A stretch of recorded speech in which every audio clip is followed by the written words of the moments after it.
नमस्कार। कौशल योग के आज की इस कड़ी में आपका हार्दिक स्वागत है। आज की इस कड़ी में हम लोग महर्षि ईश्वर कृष्ण द्वारा रचित सांख्य कारिका की 66वीं कारिका पर विचार करेंगे। इस कारिका में वे कहते हैं, दृष्टा मयेत्युपेक्षक एको दृष्टा अहमित्यु परमत्यन्या सति संयोगे अपि तयोः प्रयोजनम नास्ति सर्गस्य। आइए अब हम लोग देखते हैं कि इस कारिका में महर्षि क्या कहना चाहते हैं। वे कहते हैं दृष्टा, दृष्टा का मतलब देख लिया, और फिर मयेत उपेक्षक है तो उसमें अगर हम उसका संधि विच्छेद करें तो मया उपेक्षका होता है। मया का मतलब मेरे द्वारा, और उपेक्षका का मतलब उपेक्षा करने वाला हो जाता है। और फिर इसके बाद एको, एको का मतलब यहाँ पर पुरुष के लिए कहा गया है। तो वो कहते हैं कि पुरुष जब प्रकृति को देख लेता है तो वह सोचता है कि यह मेरे द्वारा देख ली गई है, और जब वह मेरे द्वारा देख ली गई है तो वह उसकी फिर दोबारा उपेक्षा करता है, यानी वह उपेक्षक हो जाता है। जैसे पहले में कारिकाओं में कहा गया कि वह दृष्टा और तटस्थ हो जाता है, वह दृष्टा की भांति हो जाता है, वह उसमें संलग्न नहीं रहता है।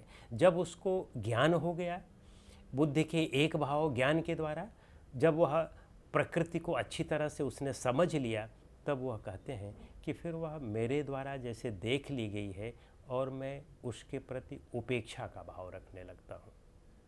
फिर कहते हैं कि दृष्टा परमित उपरमति अन्य, दृष्टा, यहाँ पर दृष्टा का मतलब देख ली गई हूँ। फिर कहते हैं कि उपरमिति, उपरमित का मतलब उपराम हो जाना, उससे विरक्त हो जाना, उससे अलग हो जाना, उससे वियोग कर लेना। अन्य, अन्य का मतलब यहाँ पर प्रकृति के लिए है। इसके पहले जो है उसमें एको शब्द है, एको पुरुष के लिए है, यहाँ पर अन्य, उस एक के अलावा जो अन्य है वही प्रकृति है। तो कहते हैं कि प्रकृति क्या सोचती है, पुरुष ने तो सोचा कि मैंने इसको देख लिया इसलिए उसका उपेक्षक हो गया। अब प्रकृति क्या सोचती है, कि कह रहे हैं कि प्रकृति जब ये सोचती है कि मैं देख ली गई हूँ तो फिर वह इससे विरत हो जाती है। सति संयोगे अपि, सति संयोगे अपि तयोः प्रयोजनम नास्ति सर्गस्य। सति संयोगे अपि, सति का मतलब इस प्रकार, संयोगे का मतलब संयोग, अपि का मतलब भी। और इस प्रकार संयोग होने पर भी, या आप यूँ कह सकते हैं कि इस तरह से संयोग रहने पर भी, तयोः प्रयोजनम नास्ति सर्गस्य। तयोः का मतलब पुरुष और प्रकृति का।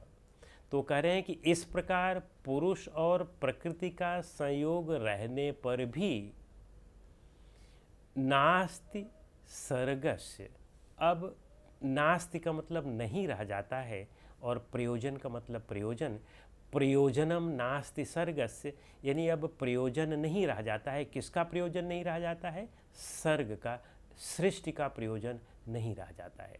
इनके कहने का मतलब है इस पूरी कारिका में कि जब पुरुष प्रकृति को देख लेता है और जब वो यह सोचता है कि यह मेरे द्वारा देख ली गई है, तो वह प्रकृति का उपेक्षक हो जाता है, उसकी उपेक्षा करने लगता है, या आप यूँ कहें कि उसका दृष्टा हो जाता है। और दूसरा, जब प्रकृति यह सोचती है कि मैं पुरुष के द्वारा देख ली गई, और पूर्व कारिकाओं में भी कहा गया है कि प्रकृति बहुत सुकुमार है, कोमल है, एक बार वह जब स्पष्ट हो जाता है कि उसे स्पष्ट हो जाता है कि वह देख ली गई है, तब वह उसके सामने पुनः नहीं पड़ती है, तो यानी वह उससे विरत हो जाती है। और फिर कहते हैं कि इस स्थिति में सति संयोगे अपि तयोः, जब तयोः का मतलब पुरुष और प्रकृति दोनों हुआ, और सति संयोगे अपि, इस प्रकार उन दोनों के संयोग रहने पर भी, किस प्रकार से, यानी कि जब पुरुष ने उसको देख लिया प्रकृति को और उपेक्षक हो गया, और प्रकृति जब सोचती है कि मैं देख ली गई, और तब वह पुरुष से विरत हो जाती है, तो इस स्थिति में संयोग रहने पर भी प्रयोजनम नास्ति सर्गस्य, सर्ग का कोई प्रयोजन नहीं रह जाता है, सृष्टि का कोई प्रयोजन नहीं रह जाता है। जब पुरुष पूरी तरह से अलग हो जाता है प्रकृति से, यानी कैवल्य हो जाता है, अपने आप में स्थित हो जाता है, ततः दृष्टु स्वरूपे अवस्थानम, जब दृष्टा अपने स्वरूप में स्थित हो गया तब तो वह प्रकृति से अलग हो गया। लेकिन प्रारब्धवश शरीर तो अभी कुछ देर रहना है। आज आप जीवन मुक्त हो गए, पूरी तरह से अपने आप में स्थित हो गए, तो आप जीवन मुक्त तो हो गए, लेकिन जीवन मुक्त का यह मतलब नहीं है कि अब आपका आज ही शरीर छूट जाएगा। शरीर तो प्रारब्ध के समय तक चलता रहेगा। जब तक हमारे पूर्व जन्मों का प्रारब्ध जो हमें मिला हुआ है उन कर्मों का, तो जब तक उसका समय है तब तक तो वह चलता रहेगा। तो वो कह रहे हैं, इसीलिए कह रहे हैं कि तब तक वह चलता तो रहेगा ही। लगेगा बाहर से कि पुरुष और प्रकृति का संयोग है, लेकिन वह संयोग नई सृष्टि की उत्पत्ति करने में असमर्थ होगा, क्योंकि इसमें निष्काम कर्म के द्वारा बीज जो है वह रोस्ट हो गए हैं। अब बीज पुनः इस स्थिति में नहीं है कि वे नए वृक्ष को उत्पन्न कर सकें। कितना भी मिट्टी पानी अग्नि वायु मिल जाए, कितना भी चीज़ें मिल जाएं, लेकिन अब वे नए वृक्ष की उत्पन्न करने की उनमें क्षमता नहीं रह गई है, पोटेंसी नहीं रह गई है।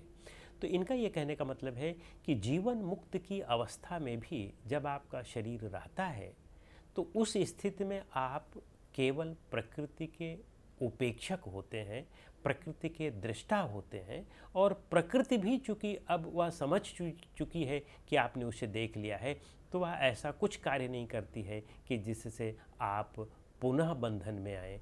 तो प्रकृति और पुरुष जब एक दूसरे को अच्छी तरह से, कहने का मतलब एक दूसरे का भाव को जब उन्होंने समझ लिया, तब संयोग रहने पर भी, प्रारब्धवश जब तक शरीर है तब तक संयोग रहने पर भी अब नई सर्ग या नई सृष्टि उत्पन्न नहीं हो सकती है, क्योंकि अब बीज पूरी तरह से भुन चुके हैं, बॉयल्ड हो चुके हैं।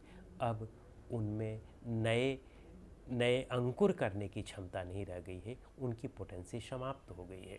क्रियमाण कर्म अब निष्काम कर्म में बदल गए हैं। अब हम केवल दृष्टा रह जाते हैं, उपेक्षक रह जाते हैं, तो प्रकृति पूरा निवृत्त प्रसव हो जाती है। गुणों में ही वर्तते हैं, अब उनमें कहीं कोई आसक्ति नहीं रह जाती है। तो यही अपने आप में स्थिति है, यही कैवल्य है। तो इस तरह से जीवन मुक्ति और विदेह मुक्ति के बीच की अवस्था का बयान इसमें किया गया है। तो इस तरह से इस कारिका के विषय में इतना ही। अगली कारिका के लिए हम लोग अगली कड़ी में मिलते हैं।